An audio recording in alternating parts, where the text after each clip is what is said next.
That we welcome Daniel Summerhays on the Deseret First Credit Union Hotline. Daniel, nice to have you back with us.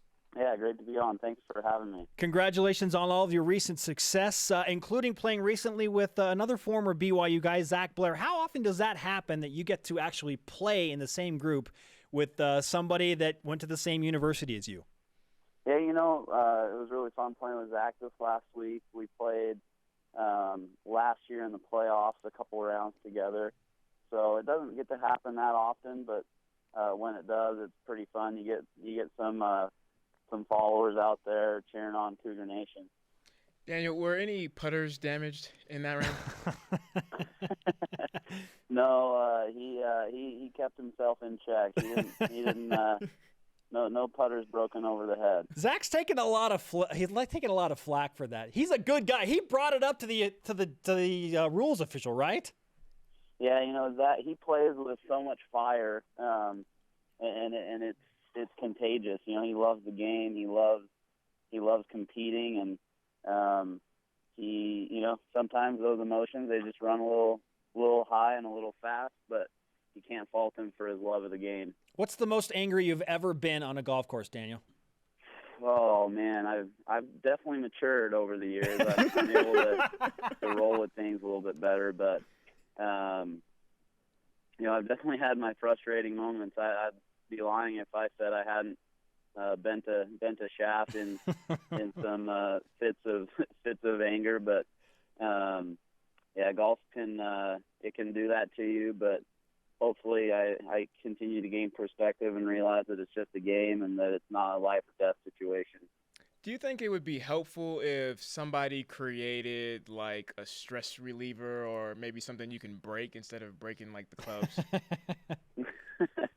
Yeah, I think a good tight clenched fist for a little bit that kind of can get some relief out. But they're definitely maybe that's the next training aid.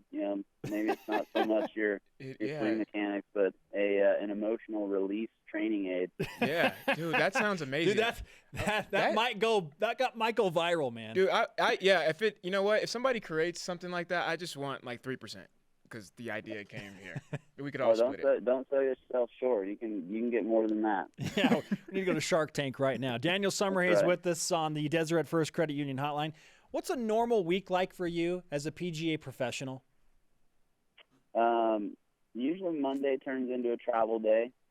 Tuesday is all day practice round, doing your preparation out on the course, taking all your notes, getting the yardages, putting on the greens, checking out all the breaks, potential hole locations. Wednesday is the Pro-Am day, and I've typically been in that every Wednesday for the last, 4 or 5 years. So it's me and 4 amateurs playing out on the course. And then tournament starts Thursday through Sunday, and then you pack up and travel Monday, do it all over again. Daniel, I'm new to golf, so I'm still learning a little bit. Don't get me wrong, I'm a beast when it comes to putt-putt, so definitely established there.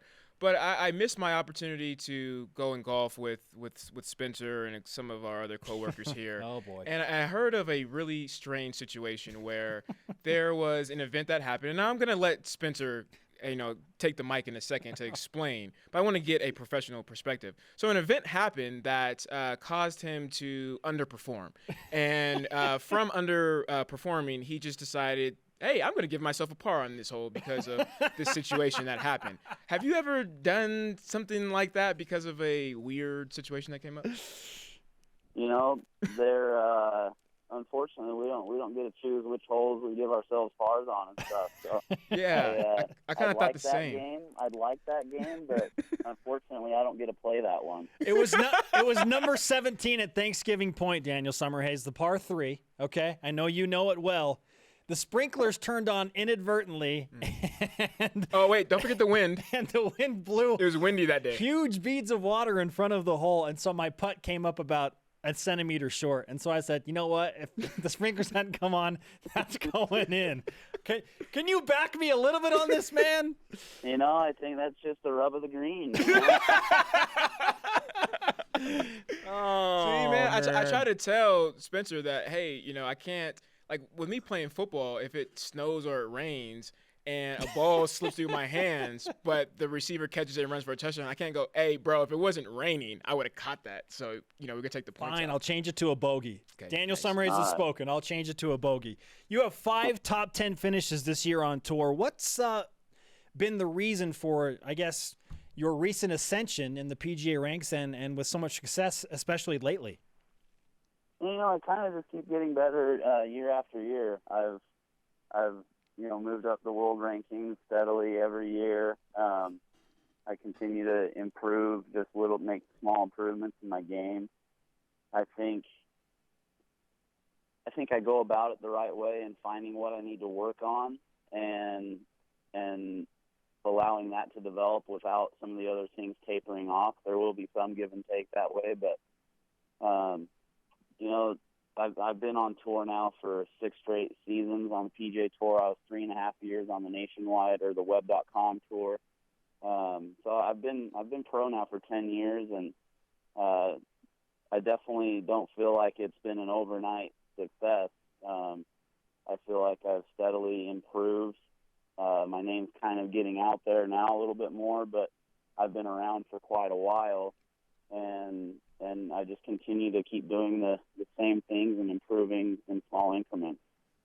Daniel, what has been your favorite moment playing on the PGA Tour? Oh, I think the last couple of weeks have been really fun at the U.S. Open, having a chance to win there, shooting 65 on Friday to get right in the hunt, tied for low round of the tournament. There's been a lot of neat things that way that build the confidence and really make you believe that you can compete with the best players in the world. Finished 8th at the U.S. Open and took home a nice paycheck for that. And like you said, got some nice publicity and well-deserved at that. Then there was this weird situation where Dustin Johnson, the guy who won the U.S. Open this year, was facing a situation where maybe he was going to have a penalty stroke, and the USGA took a ton of flack about that. What was that like playing on that final day, knowing that was kind of out there? And, they said that they had notified all the groups, the last 6 or 7 groups. So I, in fact, didn't even know about it until after my round. So it was definitely a hairy situation. It wasn't as hairy as the sprinklers coming on number 17, but it was kind of an unfortunate thing. I personally don't think that he made the ball move. I think it was just, there's so many little things that could have happened to make that move, but I don't think that he made it move. But the way that it was handled in, having it resolved and then saying, hey, maybe there's going to be a penalty, and then penalizing him, then saying that they had notified all the groups, but they actually didn't notify all the groups. It just got a little hairy for sure. But overall, it was an amazing championship. Oakmont was amazing. They did a good job in the golf course setup. It was very difficult, but I thought it was fair. So, I think 90% of everything the USGA did that week was amazing. And yeah, unfortunately, the 10%, kind of overshadows the rest of it. The wide-angle lens perspective from Daniel Summerhays. As much fun as it is for you to play in high-profile situations like that, it has been really fun to watch what you're doing as well. And I know BYU Sports Nation is on board for the Summerhays train, man. So keep up the good work, and we appreciate the time during your busy schedule. Yeah, you bet. Thanks for having me on, guys. You got it. Daniel Summerhays on the Deseret First Credit Union Hotline. Deseret First, your values, your timeline.